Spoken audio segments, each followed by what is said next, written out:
আমার কাছে আজকের আপনারা যে অনুষ্ঠানটা করছেন সেই সম্বন্ধে একটুখানি যদি আমাদেরকে বলেন।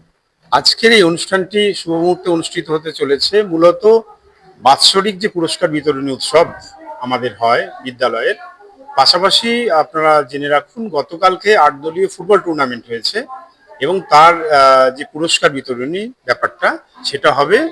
মনোজ্ঞ সাংস্কৃতিক অনুষ্ঠান রয়েছে বাচ্চাদের।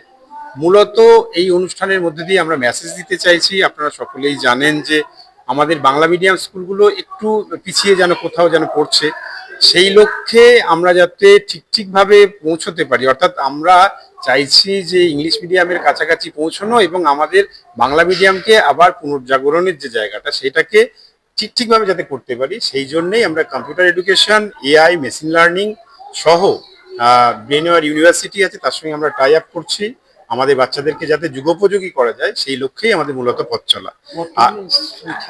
ছাত্র সংখ্যা ওই 100-র কাছাকাছি এরকম কিছু হয়ে আছে, কিন্তু আমরা মূল লক্ষ্য যেটা রেখেছি এবং আপনাদের জ্ঞাতার্থে বলে দিই, আমাদের আশ্রম আছে ওখানে, রামকৃষ্ণ সংঘ আমাদের একটা আশ্রম রয়েছে, সেখানে সেই আশ্রমে কিন্তু অলরেডি 50-55 জন থাকে এবং আমাদের প্রত্যেক বছরে ওনারা কথা দিয়েছেন যে প্রত্যেক বছর এই সংখ্যাটা আরো অনেক বাড়ানো হবে এবং আমরা চেষ্টা করছি অদূর ভবিষ্যতে খুব তাড়াতাড়ি আমরা সেই লক্ষ্যে পৌঁছাবো এবং সংখ্যা অনেক বেড়ে যাবে।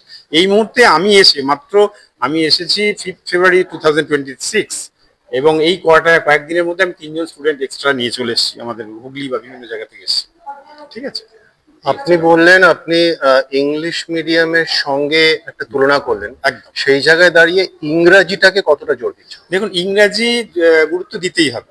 তার কারণ হচ্ছে যে ইংরাজি এমন একটা ব্যবস্থা যাকে আমরা অস্বীকার করতে পারি না এবং সেই জন্যেই আমাদের মানে সাফিসিয়েন্ট গ্রোন আপ এরকম কয়েকজন টিচার রয়েছেন এবং আপনাদের বলে রাখা ভালো, আমাদের 2 জন জাতীয় অধ্যাপক, 2 জন শিক্ষক রয়েছেন, জাতীয় শিক্ষক, একজন আমাদের শিক্ষারত্ন রয়েছেন।